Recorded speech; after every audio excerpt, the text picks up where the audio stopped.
Bonsoir à tous et merci de nous retrouver pour cette nouvelle édition du 7-8 Le Journal. Aujourd'hui, nous revenons sur l'actualité du 10 mais également du 11 novembre. Tout de suite, on commence avec les titres de cette édition. Meeting départemental à Mantes-la-Ville hier pour Claude Barthelone. La tête de liste socialiste au régional était sur les terres du Front National dans la seule commune des Yvelines ayant basculé sous la couleur bleu marine. Régional toujours, Debout la France pourrait réaliser près de 10% en Ile-de-France et venir déranger les Républicains et le FN lors du second tour. Le point dans notre chronique politique du mardi.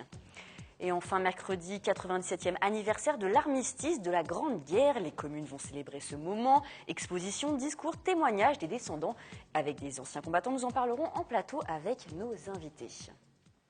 Et pour commencer cette édition, cette information, le nouveau contrat entre le syndicat des transports d'Île-de-France, le STIF et la RATP pour la période 2016-2020 a été signé ce mardi 10 novembre. Ce sont ainsi plus de 11 milliards d'euros que le STIF versera à la RATP sur les 5 années de contrat pour réaliser le service de transport. À cette occasion, un déplacement a eu lieu en gare du Nord en présence de Jean-Paul Huchon, Guillaume Pépi, Sophie Mougard et Alain Krakowicz. La présence humaine, la prise en charge avec la représentation de tous les corps de métier au service du voyageur, le confort, la lutte antifraude sont les principaux termes du contrat. Et nouvelle réunion du club d'affaires Happy Hour Business Club, hier à Saint-Quentin en Yvelines. Depuis 2 ans et demi, des réunions thématiques, des conférences sont proposées. L'objectif est d'échanger entre adhérents, une centaine à ce jour, et en marge également de développer ses activités économiques. Thématique retenue lundi soir donc, nous sommes tous des OMG gabonais, avec en maître de cérémonie Robert Cadalbert, ancien président de Saint-Quentin en Yvelines, mais aussi ingénieur retraité au CEA de Saclay. On l'écoute. J'ai fait 40 ans au CEA et je connais bien le fonctionnement des mines d'eau clos où on a découvert, c'est Francis Perrin qui était haut commissaire à l'énergie atomique, qui a découvert ces réacteurs nucléaires au Gabon qu'on exploitait. Il y a quelque chose qui pour moi n'a pas été divulgué avec beaucoup de publicité, qui est une découverte très importante pour moi, c'est celle qu'ont fait des chercheurs français de l'université de Poitiers avec de l'université de Rennes sur finalement la découverte d'organismes pluricellulaires qui ont 2 milliards d'années. Le Gabon est considéré aujourd'hui, selon les découvertes scientifiques, comme étant la terre donc, de la biodiversité. Donc c'est d'abord un plaisir en tant que Gabonais de le savoir et surtout l'intérêt que suscite aujourd'hui la plupart des scientifiques du monde entier. Et nous avons profité de la présence de Robert Cadalbert pour évoquer avec lui un tout autre sujet. L'ancien président de Saint-Quentin en Yvelines suit de loin la polémique actuelle autour des audits de l'agglomération. La nouvelle majorité, vous le savez, pointe du doigt la gestion par le passé des socialistes. Écoutez son point de vue sur la question. C'est dérisoire. Trouvez-moi une facture d'un hélicoptère.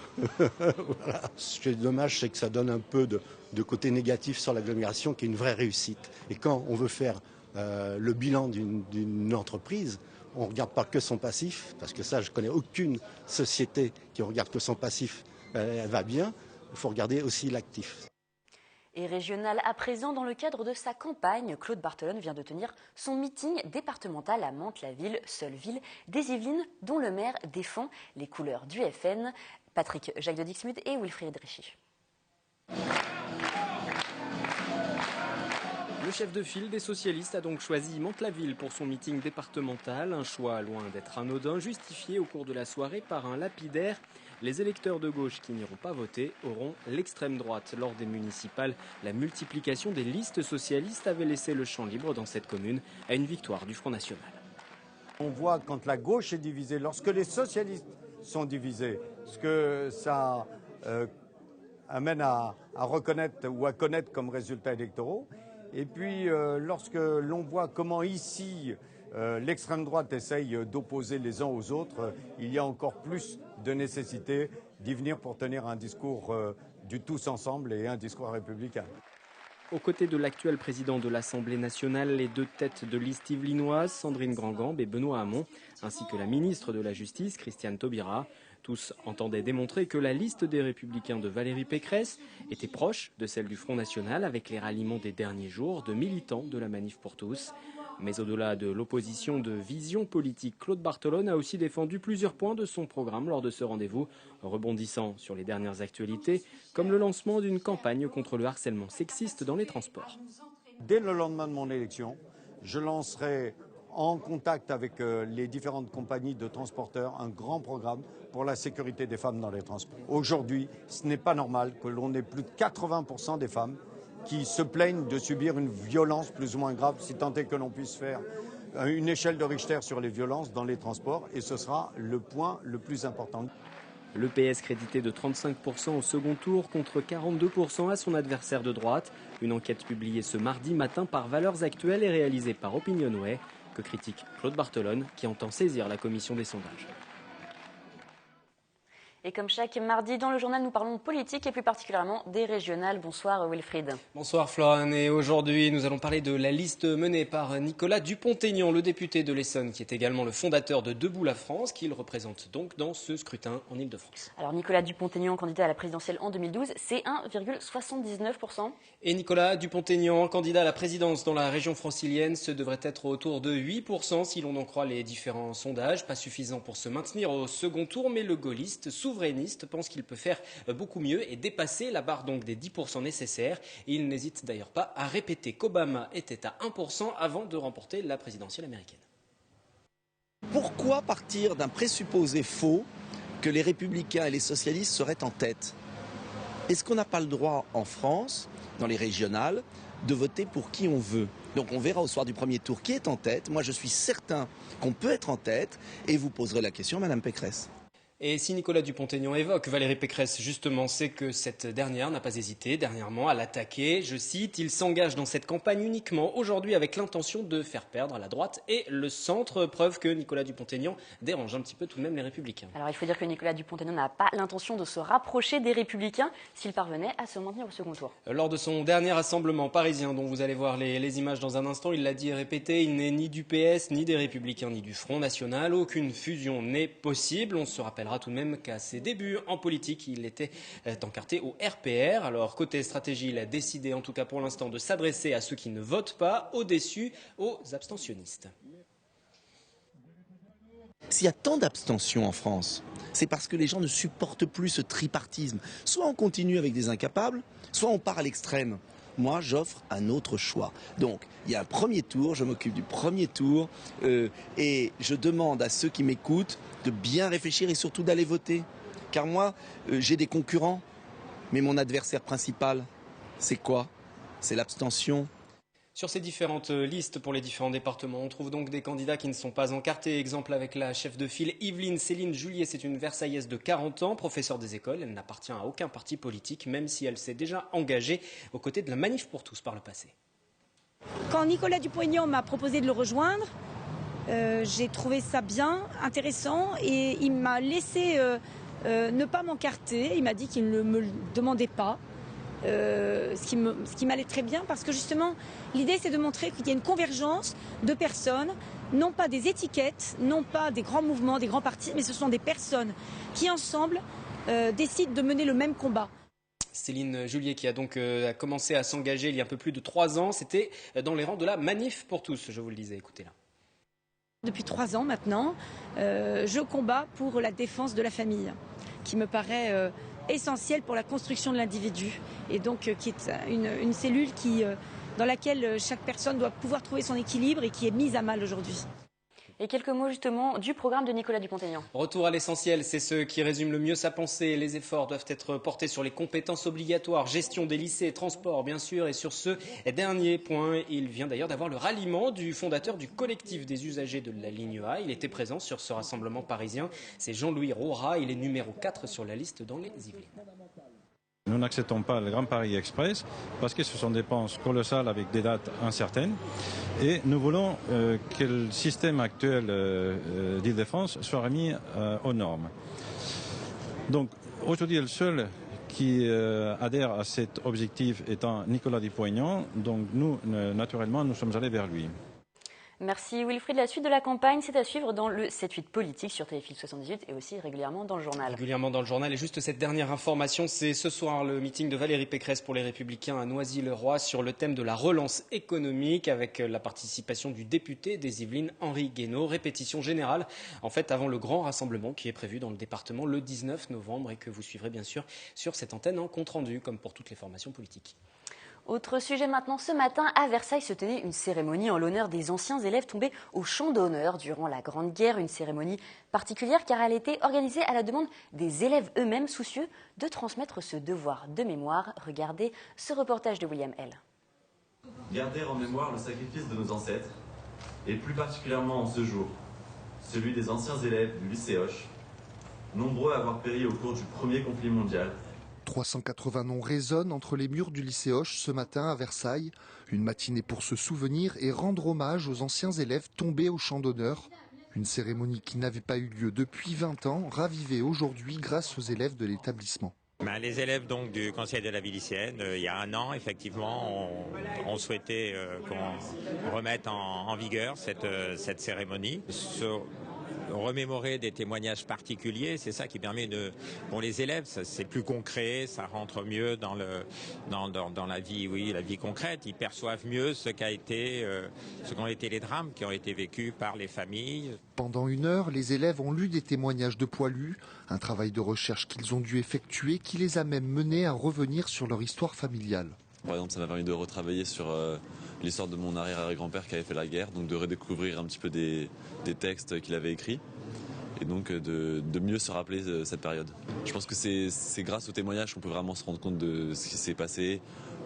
Quand on apprend dans un livre d'histoire, c'est beaucoup plus compliqué, c'est moins personnel. Je trouve ça vraiment très fort comme image et tout ce qu'on nous a raconté, ça m'a vraiment énormément touchée. On arrive assez bien à imaginer avec tous les récits, etc. qu'on a aujourd'hui, à quel point c'était compliqué. Redonner de la valeur aux acteurs de l'histoire à travers une cérémonie. Pour le vice-amiral Giraud, ancien élève du lycée Hoche, les poilus, figures de modèles patriotiques, étaient simplement des hommes agissant comme des héros. Et ces hommes et ces femmes étaient faits en acier. On se demande comment ils ont pu tenir aussi longtemps. Et ils étaient comme vous et moi pourtant. Ce brancardier, cet infirmier qui devait sortir de sa tranchée pour aller chercher son copain qui était blessé, il savait qu'il ne reviendrait pas parce qu'il allait être touché et il y allait. Mais voir tous ces élèves qui écoutent avec attention et qui manifestement s'imprègnent de cela, je crois que ça donne beaucoup de courage pour l'avenir.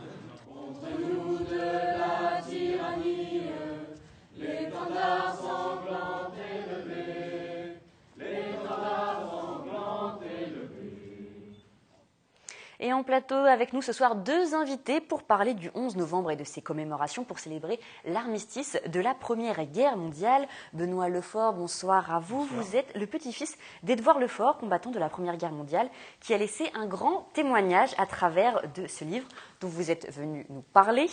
Et Mamadou Koné, bonsoir à vous. Vous êtes conseiller scientifique du musée des Forces armées de Dakar, venu notamment au Clé-sous-Bois pour parler des tirailleurs sénégalais. Ils sont près de 200 000 à s'être battus sous le drapeau français pendant la Première Guerre mondiale. Et vous participez tous les 2 au centenaire de la Première Guerre mondiale qui se déroule jusqu'au 25 novembre au Clé-sous-Bois. Alors Benoît Lefort, j'ai envie de commencer avec vous. Vous êtes venu donc pour parler du témoignage de votre grand-père, donc à travers ce livre. Vous avez résumé donc son témoignage, vous l'avez même publié après sous cette forme-ci. Alors comment ça s'est un petit peu passé? Est-ce que vous pouvez nous en dire un peu plus? Oui, donc moi j'ai lu l'original il y a bien longtemps maintenant quand j'étais adolescent et ça fait longtemps que j'ai demandé à mon père s'il voulait pas le publier. Il a été un petit peu frileux puisque pour lui c'est vraiment un mémoire de la famille, donc il voyait pas trop l'intérêt et c'est finalement à l'occasion de ce centenaire qu'on a fait la démarche. Donc lui il a quand même fait scanner par les archives nationales. Et on a été conforté par le retour très très ému des archives nationales qui nous ont effectivement incité à le publier. Derrière, on a recherché un partenaire qui a été la Société des écrivains qui nous a accompagnés puisqu'il a fallu retaper tout le texte, parce qu'il est écrit complètement à la main. Donc ça a fait un gros travail de leur part. Si on voit bien, mais en tout cas, voilà, il y a beaucoup de choses dans ce livre. Il y a des photos, il y a des témoignages qui sont écrits à la main. Il y a des cartes également. C'est vraiment un gros travail. C'était essentiel pour votre famille, justement, de faire ce devoir un peu de mémoire? Alors oui, tout à fait. Le devoir de mémoire qui est important, surtout qu'on avait déjà le document quasiment tout fait. Et il y avait, entre guillemets, plus qu'à le recopier. Et donc, ça a été vraiment quelque chose d'important pour nous, et pour moi particulièrement, puisque mon grand-père est mort avant ma naissance, donc je ne l'ai pas connu, à part au travers de ce document. Mamadou Koné, je passe à vous maintenant. Vous êtes venu au Clé pour parler donc aux collégiens, aux lycéens, mais aussi aux primaires de ce pan de l'histoire qui est parfois oublié, donc celui des tirailleurs sénégalais. Comment réagissent les élèves quand vous venez les voir pour parler justement de ce pan de l'histoire qui est méconnu par certains élèves français? Bon, je remarque qu'ils n'ont pas beaucoup d'informations sur cet événement. qui marque le début de notre siècle. Et c'est l'occasion pour nous, justement, d'en parler de façon très ample pour faire passer l'information donc par devoir de mémoire. Et surtout que ces jeunes puissent savoir ce qui s'est réellement passé et quel est le rôle joué par les tirailleurs sénégalais, puisqu'on ne trouve pas ces informations dans les manuels d'histoire. Alors, toutes les occasions sont bonnes pour revisiter ce passé et parler de cette page douloureuse d'une histoire que nous avons en partage. Alors, Benoît Lefort, votre arrière-grand-père était ce qu'on appelle une gueule cassée, donc il a eu des éclats d'obus dans le visage. Est-ce que vous avez la sensation, par exemple, que les gueules cassées, ou comme les tirailleurs sénégalais, il y a encore des choses qu'on ne sait pas de la Première Guerre mondiale? Oui, tout à fait. Parce que, par exemple, ce livre raconte une histoire très détaillée et il a été mis à la connaissance du public seulement il y a moins d'un an. Donc ça fait partie des choses qui émergent aujourd'hui, 100 ans après. Donc il y raconte effectivement, il s'est retrouvé dans les Dardanelles, en Orient, dans une tranchée où un éclat d'obus juste à côté de lui a emporté la mâchoire. Donc il a été très grièvement blessé et la tranchée s'est éboulée sur lui. Donc il s'est retrouvé à 21 ans, enterré jusqu'au cou. Voilà, un moment très sympathique. Donc il raconte tout ça et évidemment toute la guérison qui en a suivi, parce qu'il a derrière fait 3 ans dans les hôpitaux avec ce qu'on appellera aujourd'hui la reconstruction faciale. Sauf qu'à l'époque, c'était fait avec les moyens qui ne sont pas ceux d'aujourd'hui. Donc il raconte ces 13 opérations, une des premières greffes osseuses. Donc vraiment un témoignage qui parle beaucoup également de la médecine.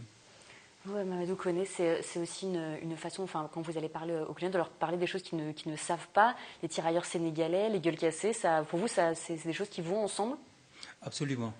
Et d'ailleurs, vous savez, on n'a pas eu le privilège d'avoir des écrits du front de tirailleurs comme on en a. Il n'y a pas de témoignages comme par exemple le livre. Mais exceptionnellement, on a retrouvé des lettres de tirailleurs ramassées par hasard sur les bords du fleuve Sénégal et qui ont fait l'objet d'une édition. Et alors là, on a des témoignages directs de tirailleurs et pas n'importe qui, c'est des instituteurs normaliens qui vraiment envoyaient des lettres à leurs collègues restés au Sénégal qui avaient eu le malheur d'être réformés, entre guillemets. Et voilà, il y a une mine d'informations. Hein, donc, et à travers ces lettres, on a peut-être remarqué les souffrances que ces gens-là ont vécues, loin de leur famille, dans un climat qu'ils ne connaissaient pas, sans compter les heures sombres de cette guerre dans les tranchées. Vos deux témoignages, lorsqu'on sait que justement le dernier poilu français n'est plus de ce monde, donc c'est Lazare Ponticelli qui est mort en 2008 à 110 ans. Est-ce que le témoignage justement c'est encore plus important maintenant, même si ce n'est pas un témoignage qui est retransmis en fait? Oui, tout à fait, puisque maintenant les témoignages qui peuvent ressortir sont ceux qui sont issus de lettres ou de livres complets. Donc il faut vraiment les mettre en avant et par rapport à ce devoir de mémoire, surtout quand on voit les actualités d'aujourd'hui où il y a encore beaucoup de guerres. Et c'est probablement au travers de la mémoire qu'on pourra mieux comprendre qu'il vaut mieux faire de la diplomatie, qu'une mauvaise diplomatie vaudra toujours mieux qu'une bonne guerre. Vous êtes d'accord, Mamadou Koné? Oui, absolument. D'autant plus que nous, notre dernier poilu africain est parti en 1998. Et donc connu vivant sur le territoire, sur le continent africain. Et il est temps de reconstituer ce passé. Sinon, ça va se perdre. Hein. Donc, je pense que toutes les occasions sont bonnes pour écrire, recueillir le maximum d'informations et surtout vulgariser cette information. Parce qu'il faudrait que la jeunesse actuelle sache. C'est difficile de parler, justement, par exemple, des tirailleurs sénégalais. C'est difficile d'en parler aux jeunes. Il y a des choses peut-être qu'ils ne saisissent pas, qu'ils ne comprennent pas. Vous savez, je suis enseignant de profession, donc il y a une manière pédagogique de transmettre l'information. Et le problème, c'est qu'ils n'en savent souvent rien. Alors, c'est une découverte. Et ils manifestent une curiosité saine donc, pour savoir, et ça, c'est important. Dès que cette manifestation est là, donc le reste, maintenant, on fait passer l'information. Et c'est primordial, c'est important qu'ils puissent savoir. Parce que, comme il l'a dit, cela permet peut-être de vivre dans un monde en paix, de tirer les leçons de cette guerre et surtout de mieux se connaître. Monsieur Lefort, le message que vous avez essayé de faire passer à travers ce livre, c'est aussi pour votre famille, mais il y a un message plus global, on va dire? Oui, on rejoint un petit peu la même chose. Il y a, je pense, deux approches. L'approche avec un accompagnement des élèves en direct. Et nous, on a plutôt fait de l'accompagnement par un livre, hein, puisqu'il y a beaucoup de détails, beaucoup de schémas, beaucoup de photos, des noms de lieux, des noms de personnes. Finalement, c'est quasiment comme un reportage. Et il est très facile, quand on lit le livre, de se mettre à la place de l'auteur et de vivre un petit peu cette guerre de l'intérieur. Et je pense que c'est quelque chose de très complémentaire par rapport à ce qu'il peut faire avec une présentation en direct à des élèves en tant qu'enseignant. Vous vous êtes d'ailleurs auparavant rencontré justement avec la manifestation organisée par les Clés-sous-Bois. Il y a énormément beaucoup de choses dans cette manifestation. Il y a peut-être des choses vous-même que vous ayez appris, même si je pense que vous êtes très, très calé entre guillemets sur la Première Guerre mondiale. On apprend toujours. On apprend toujours. Donc, effectivement, il y a un centenaire qui est célébré de façon très complète. Donc il ne faut pas hésiter à aller le voir, puisque c'est encore pendant quelques jours. Voilà, il y a beaucoup de choses intéressantes. Voilà, c'est jusqu'au 25 novembre. Il y a également sur les sapeurs-pompiers. C'est aussi des choses qui sont peut-être moins connues dans ce qu'on connaît de la Première Guerre mondiale. Absolument. Vous savez, la Première Guerre mondiale, c'est une histoire, c'est un événement que l'on ne maîtrisera jamais assez. Il y aura toujours des choses à apprendre. Il y aura toujours des choses qu'on va découvrir. Et moi, je suis curieux de lire ce livre pour m'approprier du contenu, et voir si votre grand-père avait des relations avec des tirailleurs, s'il était dans un régiment de tirailleurs ou s'il a combattu avec eux. Donc, malheureusement, je rentre bientôt et j'espère pouvoir acquérir ce livre. Il n'a pas été dans un régiment de tirailleurs. Par contre, il a été dans un régiment disciplinaire, ce qui était assez amusant parce qu'il a toujours fait preuve d'une grande volonté de servir son pays et par un jeu de hasard, il s'est retrouvé dans un régiment disciplinaire. Eh bien, en tout cas, merci de nous avoir ramené l'original, c'est vraiment très intéressant. Alors, je le rappelle, le centenaire de la Première Guerre mondiale, c'est jusqu'au 25 novembre aux Clés-sous-Bois. Donc, le livre d'Éluard Lefort, Souvenirs de guerre, c'est publié aux éditions de la Société des écrivains. Voilà, alors n'hésitez pas à l'acheter si vous voulez justement plus d'informations. C'est un témoignage très riche. Merci beaucoup, messieurs, d'être venus en plateau justement pour nous parler de ces commémorations du 11 novembre. C'est moi qui vous remercie. Et des seniors de plus en plus connectés, c'est ce que propose l'association Le Webnior tous les jours pour apprendre à utiliser au mieux les outils informatiques à la maison du quartier de Notre-Dame de Versailles. Les explications avec Sephora Namani. François Teillard et Chantal Egel font partie des 150 adhérents à pouvoir se rendre à l'atelier libre du Web Senior à la maison de quartier Notre-Dame à Versailles tous les jours de 10h à midi et de 14h à 16h. J'avais un gros besoin de créer des PowerPoint. Je savais les utiliser mais pas les faire. Donc j'ai besoin du Web Senior ici pour les créer. Là, c'est pour enregistrer les photos au bon endroit. Enfin, et pour moi, ça pose des problèmes parce que je suis encore un peu novice et mon ordinateur est un peu fouillis. Donc heureusement, j'avais l'aide de Gérard et voilà, je suis venue surtout. Et ici, c'est très précieux parce qu'on a des animateurs qualifiés et je fais pas de la pub. Le Web Senior est une association fondée en 2006 qui permet d'aider les seniors à utiliser les outils informatiques et qui offre des cours dirigés pour se familiariser aux différents logiciels, du traitement de texte au photomontage. C'est connecter les générations et lutter contre la fracture numérique. Ces outils ils ont envahi la vie de tous les jours et si on ne maîtrise pas ça, on est exclu. Les prochains ateliers dirigés permettront d'apprendre à créer un site web ou à se servir de Photoshop. Et avant de refermer cette édition, un mot de sport. La 3e édition de la course royale était programmée ce dimanche entre la pièce d'Odé Suisse de Versailles et Fontenay-le-Fleury. Au programme de la marche nordique, une épreuve de 10 km et des courses par équipe. Mais la compétition phare de cette année, c'était le 20 km. Plus de 200 participants se sont inscrits. Les détails avec Michael Midero. Du bitume, de la boue, des côtes, les coureurs ont dû se faire violence pour terminer les 20 km de cette 3e édition de la course royale. Une compétition organisée ce dimanche matin entre la pièce d'eau des Suisses à Versailles et le gymnase Descartes de Fontenay-Fleury. C'est un très très beau parcours, avec une première partie très roulante en traversant le parc du château de Versailles. Et une deuxième partie beaucoup plus compliquée avec pas mal de côtes et d'endroits boueux donc glissants. mais un bon effort accompli jusqu'au bout, dans la joie et un petit peu de douleur, mais au final bien content d'être arrivé et d'avoir dépassé tout ça. On est parti vraiment du château, tout le bassin, et puis après toute la plaine, vraiment des beaux paysages, un parcours très agréable, en campagne, sympa. Cette année, plus de 231 participants ont pris le départ des 20 km, un record pour la course. Une autre barrière est tombée, Pierre Urruti a battu le meilleur temps de l'épreuve. Le coureur a bouclé son périple en 1 h 6 minutes et 26 secondes, 2 minutes de moins que la précédente marque. Le record, c'est pas la chose la plus importante. L'important, c'était de faire une bonne course et d'essayer de donner le meilleur de soi-même aujourd'hui. Après, c'est difficile de comparer les performances d'une année sur l'autre. Rendez-vous l'année prochaine pour une 4e édition avec une nouvelle fois 2 objectifs, améliorer le temps du parcours mais également battre des records d'affluence. Et c'est la fin de cette édition. Je vous retrouve lundi à 18 h pour une nouvelle édition du 7-8 le journal en direct. Je vous souhaite donc une très bonne soirée.